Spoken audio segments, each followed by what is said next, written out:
Tom is late for work. For the first time in 9 years. Tom quickly sits at his desk and says he overslept. Instead of scolding him, the boss and coworkers are actually happy for him. The boss says, "Congratulations, this is touching."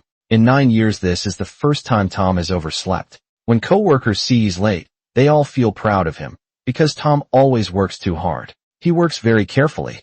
Others leave work early, but he stays until the last second. Tom doesn't just work hard, he's also very neat. When a coworker drops cookie crumbs, he immediately cleans the desk with a vacuum.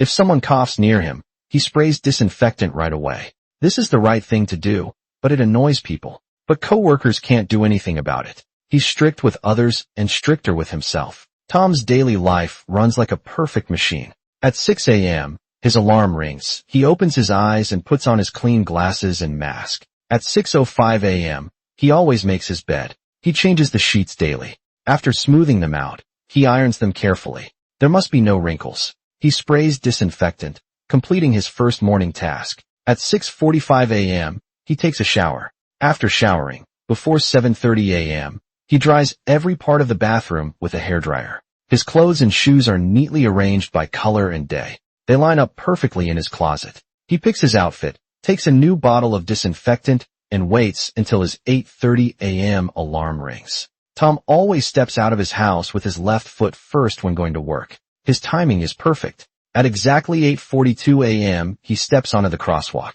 The light is always green at this moment. He never wastes a single second waiting. Tom works at a library. When he arrives, he immediately puts on clean, disinfected gloves. He carefully organizes every book on the shelves. Even the labels on the books must be placed perfectly. For 9 years, he's never been late or made a single mistake. But today he's late for the first time. His coworkers witness this historic moment and get emotional. They're moved. A coworker says, "This is great. Even robots make mistakes sometimes." But when he arrives at work, Tom starts fidgeting nervously. A coworker asks, "What's wrong with you now?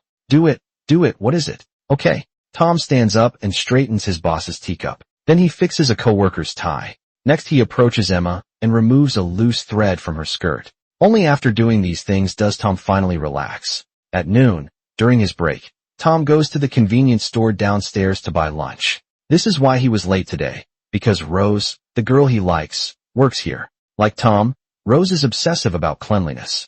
Every item on the shelves must be perfectly arranged. When Rose sprays disinfectant after handling something, Tom instantly falls for her. Tom believes Rose is his perfect soulmate. Since then, Tom comes to this store every day at 12:15 p.m. to buy lunch. At home, he writes down every little interaction with Rose like a diary. He records everything in a notebook. Before he knows it, he's filled an entire diary. Tom makes a plan. Tom decides that on the 100th day since he met Rose, he will confess his feelings to her. Finally, the 100th day arrives at 12:15 p.m. That day the alarm rings right on time. Tom takes the diary filled with his feelings. He gathers his courage and walks into the convenience store on time.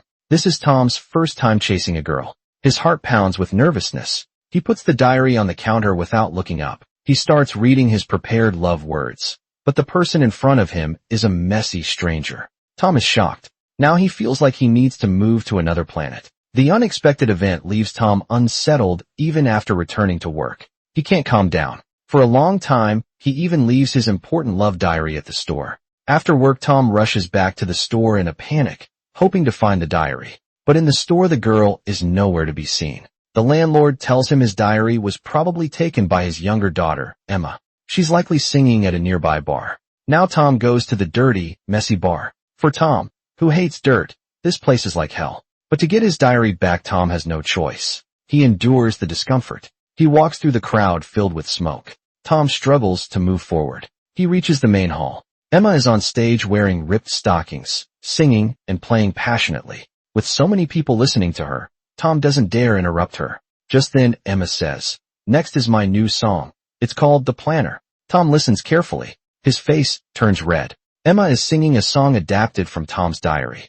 At that moment, Emma notices Tom. She ignores his feelings and even tries to get him on stage. Planner. The crowd joins in the teasing. Tom feels completely humiliated. Tom shouts, "How could you expose someone's private life like this?" His sudden outburst shocks everyone. Embarrassed, he turns and runs away. Emma quickly grabs the diary and chases after him. Emma says, I'm sorry, I only meant to glance at it, but I got so into it that I couldn't stop seeing Tom's extreme reaction. Emma keeps apologizing, but Tom snatches back his diary. He takes out a disinfectant spray and thoroughly sprays the diary. He completely ignores Emma. Then he walks away without looking back. But Emma doesn't give up. She plays a trick on naive Tom. Emma says, Rose mentioned you a few times. She said, some guy always stares at her at the same time every day. What did she say? Tom doesn't want to forgive Emma, but for his own happiness he falls for her trick. With Emma's help, Tom finally gets to meet Rose alone. He thought they would get along perfectly. Everything would work out. But after reading his diary, Rose admits she hates her OCD and cleanliness habits. She says she's already getting treatment and suggests Tom see a doctor too. Tom says, I think my way is fine. Rose says, is it really fine? You have no one to eat meals with. You just keep lining things up all day, living by your alarm clock every day. Is that really good? Rose says, know why my hands look like this? I wash them too much. Rose says I wash my hands dozens, even hundreds of times daily. When I meet old friends, I'm too scared to shake their hands. I can't take it anymore. I can't stand living like this. I hate being this way. From now on I'll live more freely. I'll never wash my hands again. As she speaks, Rose starts to break down. She messes up the neat table on purpose, but the next second, seeing the messy scene, both of them can't control their instincts. They quickly work together to tidy the table. Rose says to Tom, I still can't do it now, but I've decided to change. I really hate myself like this. I can't take it anymore. So I'm sorry, but I also hate that side of you. He thought it was a perfect relationship, but it turned out to be Rose's pain.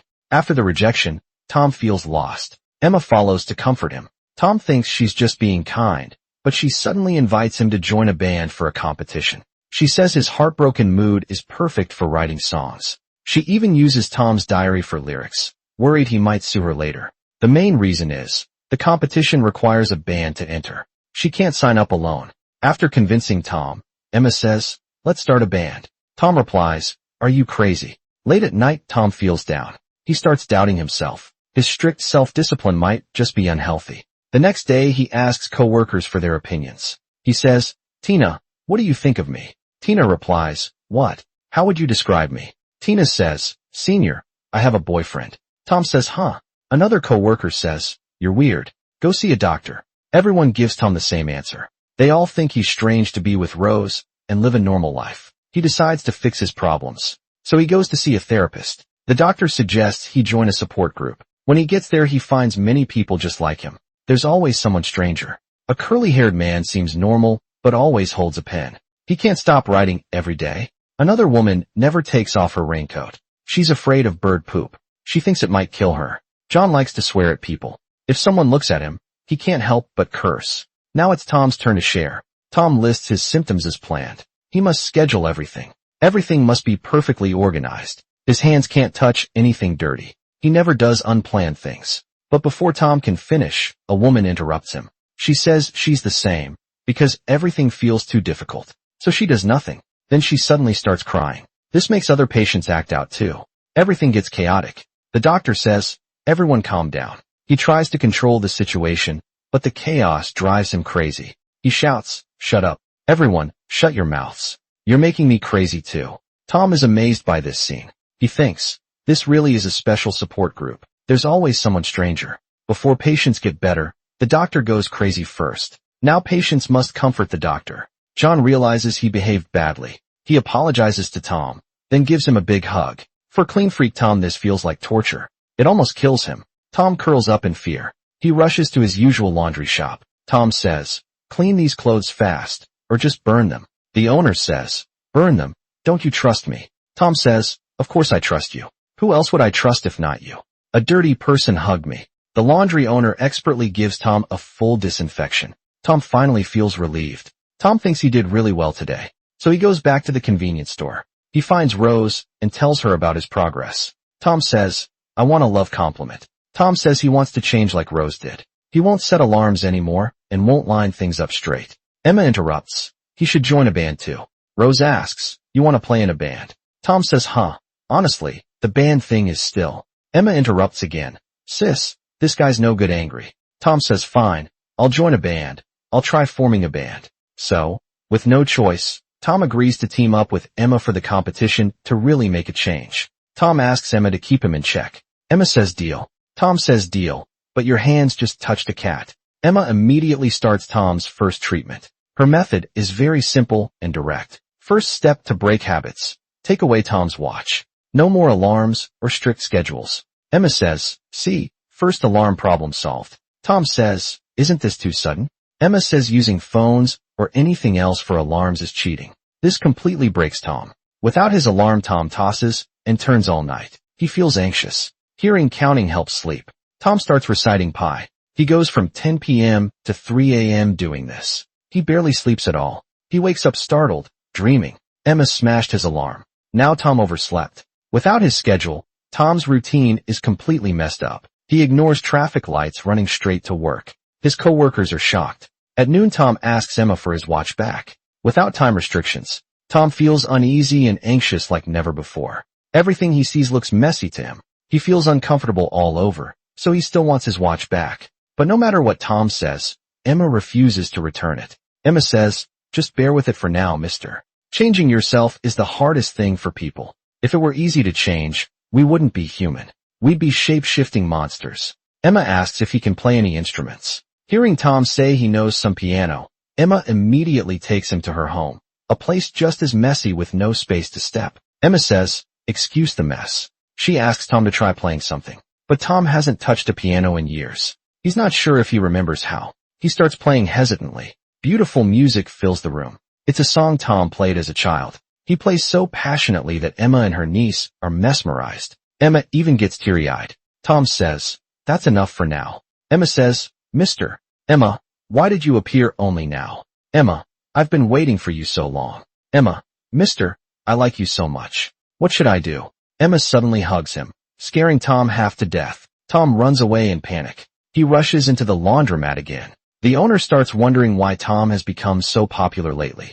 Just then Tom remembers today's support group meeting. At the meeting, everyone shares their progress. Only Rose has little progress. She barely knitted any sweater all week. Then she realizes she has nobody to gift it to anyway, and starts crying again. John can't stand seeing this. John says, stop crying already. If you have nobody to give it, to just give it to me. Seeing everyone's reactions, John realizes he's having another episode. He quickly apologizes. Now it's Tom's turn to share his progress. But Tom starts spacing out, because right now Tom hasn't used an alarm clock for 92 hours and 27 minutes. Everyone sees Tom's progress. They all feel happy for him. A member asks, Doctor, are you feeling better now? The doctor says, oh me, I'm much better now. The doctor says, I'm really sorry about what happened last time. A member replies, no. When I saw you have an episode last time, I realized something. The doctor is just an ordinary person like us. We're not the only ones who suffer. The doctor uses this moment to encourage everyone to overcome their problems. Just then Tom's phone interrupts the doctor. Tom answers the call. It's Emma, asking him to come to the bar. Tom refuses instinctively. Tom says, because I already have plans today. Tom, today is toilet cleaning day. Emma says, Uncle, are you serious? Just come quickly. Hearing this, the group members want to help Tom break his fourth bad habit. They tell him to go immediately. So Tom returns to that embarrassing place again. Unexpectedly, Rose is there too, on stage. Emma starts performing her new song. Emma shouts, go crazy like dogs. After the performance, Emma asks Tom and Rose how she did. Rose gives a thumbs up right away, but Tom thinks the lyrics seem random. Emma says, how are they random? You were singing along because you liked it. Tom says, when was I singing along? Emma says, my songs are based on precious real-life experiences. She then gives Tom the song they need to practice for the competition. She says she'll give him the piano sheet music later. Hearing that Tom plays piano, Rose gets interested too. The two start talking. Seeing them chat happily, Emma quietly walks away. The next day Tom writes about his progress in his diary. Then Emma calls again, asking why he didn't walk Rose home last night. She then invites him out for drinks again. They go to a small street restaurant. Tom realizes they're actually going to eat pork intestines. Tom says, how can we eat something that used to hold waste? Emma says, that's exactly why it's so flavorful. Tom says, what flavor? This is disgusting. The owner says, if you can't handle it, get out. Hearing this, the owner almost kicks Tom out. She thinks, is this guy sent by my competitors? Though Tom hates using shared cups to change himself, he forces himself to overcome his cleanliness habit. He closes his eyes and drinks some soju. After a few drinks, Emma gets tipsy. Tom finally learns some of her secrets. Emma once had a chance to become a star, but met the wrong person.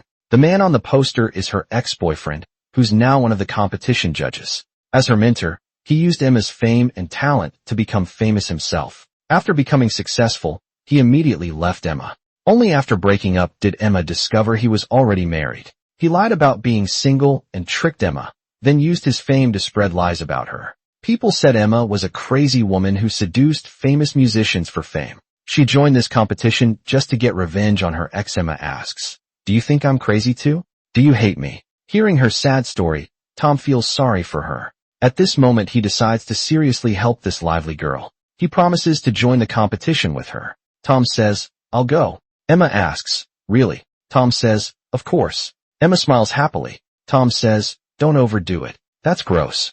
Emma says, "You're the best." So Emma and Tom officially form their band. Soon it's time for their audition. Emma asks Tom to prepare some thoughts when they go on stage. Emma performs a song she wrote for her ex called Married Man. Emma says, "I must sing it to his face." She wants to expose her ex-boyfriend as a heartless liar as one of the judges. Her ex-boyfriend can easily tell what the song means, being called out in public. He panics, afraid his past actions will be exposed. He tries everything to eliminate Emma and immediately rejects her. But the other two judges find the song interesting. They ask if it's based on real experience. Tom says, "Yes, we write songs about real life." A judge says, "The guitar solo was amazing. You must have practiced a lot." Tom says, "No, I just followed the sheet music." Their performance is so good that the other judges want to see them again. In the end, they pass the first round and move forward. Everyone celebrates their success. Rose also praises Tom's performance. A kid asks,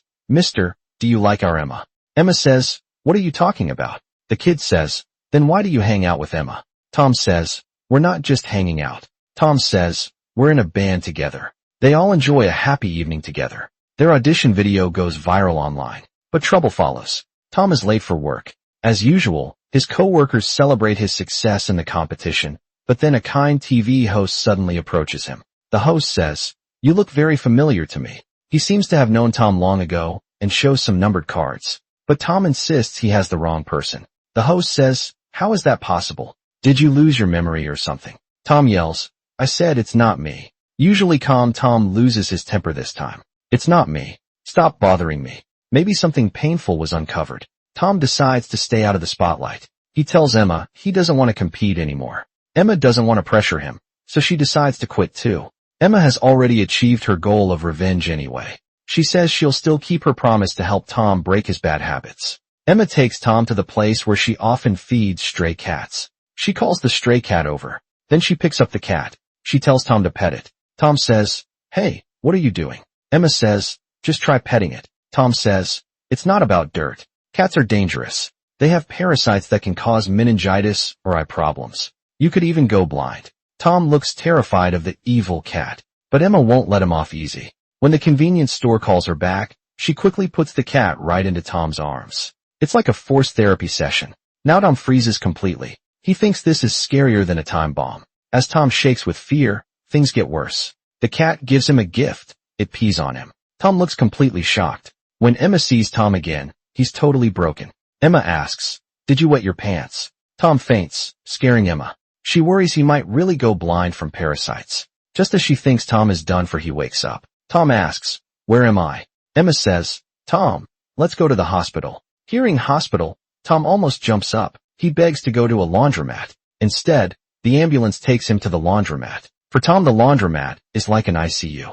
After changing clothes, he feels much better. Even the laundromat owner is surprised. Owner asks, "What happened? Did you wet yourself?" Tom says, "It wasn't me." Emma says, "I saw it, he did it." Tom insists, "Not me." Owner says, "Don't worry, I'll keep it secret." After saving his reputation, Tom realizes he's late again. Tom wants to explain to his boss, but his boss gives him time off. Instead, the boss says, "Don't come in, go home and rest." The kind boss even lets employees leave early. His coworkers look so happy, but Tom feels wronged. Suddenly, Emma's ex-boyfriend comes to cause trouble. Ex-boyfriend says, "What's wrong with you? Are you crazy singing that song on TV? Even fools have their limits. As the ex-boyfriend yells, Emma just ignores him coldly. This makes him even angrier. He kicks over things from the shelf. Tom comes over. What are you doing? Someone famous like you. The ex-boyfriend threatens Emma. He's afraid she'll hurt his career. He orders her to quit the competition. But Emma doesn't want to talk to him anymore. Emma says, I wasn't planning to join the next round anyway. Hearing this, the ex-boyfriend looks smug. He says, you're just a crazy woman who doesn't know her place. As he keeps insulting her, even gentle Tom can't take it anymore. Tom says, we will join. Seeing Tom interfere, the ex-boyfriend tries to push him out. He says, stay out of this. But Tom stands firm. Tom says, I'll compete with Emma. The ex-boyfriend sees this and tries to reason with him. He says, hanging out with someone like Emma will make you regret it. Tom says no. Tom says, I joined the competition because I love music. Just as the ex-boyfriend gets angry, Rose walks and the ex-boyfriend leaves. After some angry words, Rose sees Emma crying on Tom's shoulder. Rose notices this. Later Tom goes to the laundromat. He gives the owner clothes with Emma's tears. The owner smiles knowingly. Tom says, I've been acting strange lately. Owner says, you've always been strange. Tom says, no, a different kind of strange. Stranger than my usual strange. The boss says, then aren't you normal now? Because this is the last support group meeting. The group plans to hold a fun sharing event. Each member must bring someone who witnessed their change. Tom thinks he should invite Rose to join, but he hesitates. At her door his eyes unconsciously look upstairs. The landlord sees an invitation letter, so she naturally gives it to Rose for Tom. She even tells Rose to watch a movie with Tom after work. She says Emma can watch the store. Tom and Rose go to the cinema. They talk more and more comfortably. Tom says he tried many new things, like being late, leaving early, eating intestines. They taste good though they look weird. Tom says, Emma even eats raw liver. Rose has changed a lot too. She curls her hair fluffy now. Her hands are better than before, but she finds it hard not to wash them. Tom says people don't change easily. If we changed too easily, we'd be shape-shifting monsters. Rose asks, did the doctor say that? Tom says, no, Emma did. Hearing Tom mention Emma constantly, and remembering how he stood up for her at the store, Rose can clearly see Tom really likes Emma. So she returns the invitation to Tom. Rose says, give this to the person you really want. Rose adds, I don't like people sitting next to me in cinemas. Thanks, I'll enjoy the show. Since Rose says this, Tom has no other choice. He finally faces his feelings. He returns to give Emma the invitation, but he's too shy to say it, so he changes the subject. Tom says, let's sing a fiercer song for the contest, to get back at that jerk. But Emma has moved on from that. She doesn't care anymore. She'll sing their song, The Planner, and focus on her own path. Tom says, oh, this is nothing special. But if you have time. Emma asks, did Rose say she's busy? Tom says, no, it's just. Tom says it's just that it might be better if you came, Emma. Emma asks, but did you come back just to give me this? Didn't you watch the movie? Tom says we were going to, but Rose said she prefers watching alone. Emma says that can't be true. Tom says really. She actually said she wants to watch it by herself. Tom says I should go now. The night before the competition, Emma shows up uninvited at Tom's place with alcohol. Emma says they should have a big meeting to plan everything properly. Even though the second round hasn't started yet, Emma is already dreaming about the $200,000 prize money. She wonders whether to buy a car, get a new guitar, or go traveling. She excitedly makes plans, completely lost in her own world. Tom acts like a bucket of cold water, suddenly waking Emma from her daydream. Tom says the prize money will be taxed. Local taxes will take $8,800, leaving $191,200. Since there are two of us, we each get $95,600. Tom says I want to save mine. This practical talk leaves Emma speechless. Emma plops down on Tom's favorite chair. Tom wants to stop her, but doesn't say anything. Instead, Tom points out people in the building across. A high school student secretly smoking on the balcony,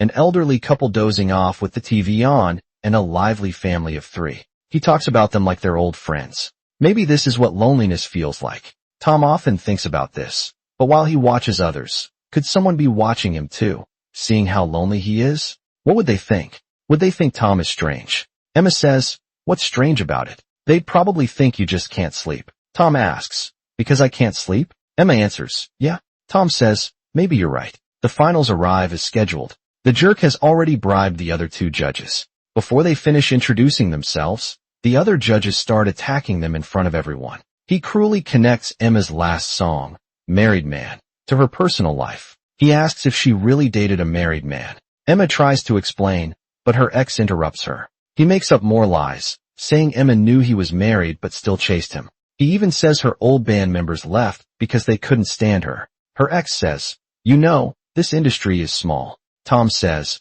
"We already said she didn't do it. Why do you keep asking when we said no?" Seeing Tom defend Emma, her ex turns his anger toward Tom. He cruelly brings up Tom's painful past. "Weren't you that memory boy? It was big news back then. You lied on TV about having a 220 IQ. I heard you ran away to Japan or America. Now you're just a librarian, hiding in shame at the library. I heard you got treatment at a mental hospital. Did your big brain make you crazy? You lied to everyone on TV too." These words hit Tom hard. He can't take it anymore. He attacks the ex in a rage. Security guards drag Tom away. Their hopeful competition ends right there. They get disqualified for years. Tom's protective shell shatters in this moment. Losing control, Tom turns all his pain into sharp words and hurts Emma. When she tries to comfort him, Tom asks, "Did you really not know he was married?" To Emma, this feels like a thunderbolt. She can't believe. The person she trusted most now doubts her too. Heartbroken Emma knows no words can help now. She just says weakly, "I'm sorry." Emma says, "Maybe I did." The trust and warmth they just built falls apart. But this is far from over. The TV station sees this as a perfect chance to stir up drama. The one behind it all is the show host who discovered Tom years ago. Now his career is failing, and to make a comeback, he teams up with Emma's ex-boyfriend. They plan to create shocking news by exposing the fall of the genius boy. They twist Tom's co-workers' words in interviews. The reporter asks, "What do you think of him as a co-worker?" Co-worker A says, "He's annoying. When we first met and shook hands, he sanitized his hand right after." Co-worker B says, "He doesn't understand people." When the laundry shop owner hears this news, he's shocked. He never thought his regular customer was like this. The boss sees how the co-workers talk about Tom and can't take it anymore. The boss says, "How long have you worked together? You should stand up for your own team." Co-worker A says, "That's not what we meant. This is totally taken out of context. I said he was rude at first, but not anymore. He's a senior we can learn a lot from." But the whole part was cut out. The flood of hateful comments crushes Tom completely. He locks himself at home, growing more depressed. He ignores everyone's calls until one day the laundry shop owner delivers his clothes, and Tom finally opens the door. The owner says, "Why didn't you pick up your clothes? Do I have to bring them myself?" Tom says, "I forgot." The owner says, "Are you going to stay like this?" Tom says, "I don't know what to do anymore." The owner says, "The stain from that lady won't come out. I won't charge you." Seeing the dried tears Emma left on the clothes, Tom finally understands that running away solves nothing. Tom steps outside to do the last thing on his list of bad habits. He goes to the spot where Emma often feeds stray cats. He wants to overcome his fear and touch a cat. For Tom, touching these little creatures used to feel like touching a time bomb. It was full of fear and something he couldn't imagine.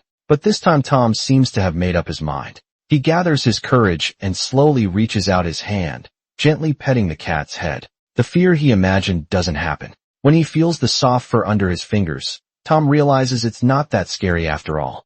Now Tom can finally be like a normal person, comfortable around small animals. Now all 4 bad habits Tom wrote down to change are finally done. At the same time, Emma, who's singing at the bar, hears the alarm from Tom's watch in her bag and remembers their unfinished promise. So she sings the song they were supposed to sing together at the competition. Her mind fills with memories of all the moments with Tom. The song brings back many happy memories for both of them. Emma remembers today is the day she was invited to the support group meeting. But before that, anger rises in her heart. She puts down her guitar and storms into her ex-boyfriend's TV show set. She grabs her guitar and smashes it right at the jerk. Emma makes her statement in her own way. Emma says, "Yes, this is what it takes to be called a crazy woman." Finally, Tom gathers his courage and attends the last happy meeting of the support group. All members show their progress. The girl who always wears a raincoat finally makes peace with pigeons and even performs a pigeon trick. John wears the sweater knitted by the pessimistic woman and calmly accepts everyone's attention. John says, "I get angry more easily than others, but it's not because I dislike people, it's because I'm angry at myself. I might not change completely right away, but I'll try to improve little by little. I love you all. Finally, it's Tom's turn to share his thoughts. Dozens of eyes watch him from below. The kind host has been waiting for Tom for a long time. At this moment, Emma arrives at the scene. Neither of them breaks their promise. Emma's appearance gives Tom great courage. He finally gathers his courage and shares his painful past with everyone. It's a secret he's kept hidden for many years. When Tom was young, he was indeed very smart. His memory was amazing. He could remember thousands of digits of pi. He was also a musical genius. The host asks, "How do you play so well?" Tom replies, "I just follow the sheet music and keep playing. That's all it takes." Young Tom became a famous child star. He often appeared on TV shows. Tom's mother had high hopes for him. The show producers found this prodigy and wanted to make bigger shows. They promised Tom's mother they would send Tom to study in America, getting a free trip to America for her son's future. Tom's mother couldn't say no. So Tom was dressed up as a genius. He had to fake things for the show before the live broadcast. The show producers planned everything.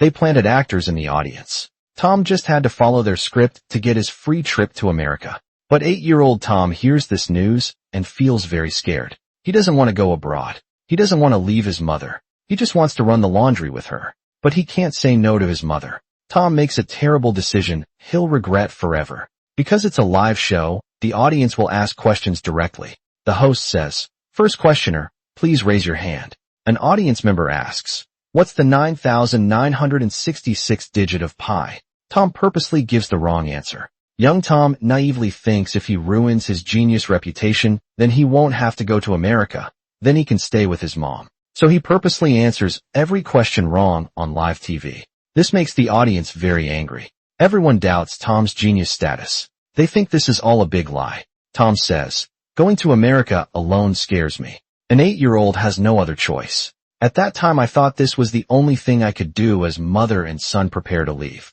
People blame them. Most blame the mom for teaching her son to lie. Audience says, "How dare you teach your kid to cheat?" To protect their reputation, the TV station blames everything on them. Reporters rush toward them. The crowd traps them with no way out. Suddenly, everyone hates them. Reporter asks, "Was this always a scam? When did you plan it?" Mom says, "That's not true." Reporter asks, "Then, what's the truth?" Mom says, "My child isn't like that." Seeing all these mean adults, Tom gets scared and runs away in the pushing crowd. His mom tries to grab him, but camera flashes blind her eyes. She accidentally falls from the building. Seeing his mom die before his eyes, young Tom gets deeply traumatized. Tom blames himself completely. He thinks his mom died because he didn't follow the plan. This heavy guilt becomes Tom's lifelong burden. Tom hates his younger self for not following the plan. To punish himself and prevent mistakes, Tom develops extreme OCD and cleanliness habits. He becomes obsessed with planning. Tom fills his life with strict, almost painful, rules. He never breaks routine. He avoids all unplanned surprises. Tom says, "Mom, I'm sorry, Mom. Mom, from now on, I'll cut my nails properly. I won't get my clothes dirty. Mom, I was wrong. Please come back." Maybe because he forgot to set his alarm, Tom often dreams about his mother these days. She was the kind of mother who carefully folded clothes. She always had everything planned perfectly. Seeing Tom crying uncontrollably, the doctor comes to comfort him in his days. Tom thinks he sees his mother after many years. Only at this moment does Tom finally find peace. Tom makes peace with his younger self, the kind host who wanted to use Tom's scandal to revive his career. After hearing Tom's long-hidden, painful confession full of tears and suffering, the host is deeply moved seeing the fragile man on stage who looks ready to break. The host's selfish thoughts fade away, replaced by his last bit of conscience and morals. He tells his crew to put down their cameras. Deciding not to exploit this story, the host says, "Let's end it here." After the event, having faced his true feelings and freed from his heavy burden, Tom walks home with Emma. Their past misunderstandings disappear like smoke. Tom stumbles over his words as if he has so much to tell Emma. Just then rain starts pouring down. Emma says,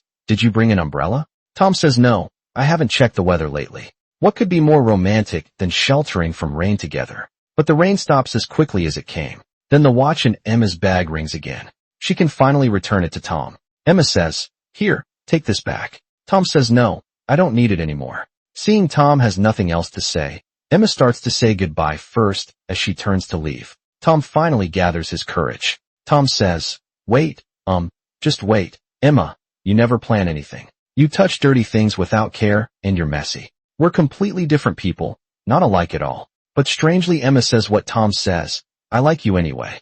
Emma freezes at Tom's awkward way of complimenting and confessing. She can't help but laugh. Emma says, seriously, who confesses like this? First you call me messy and weird, then suddenly say, you like me.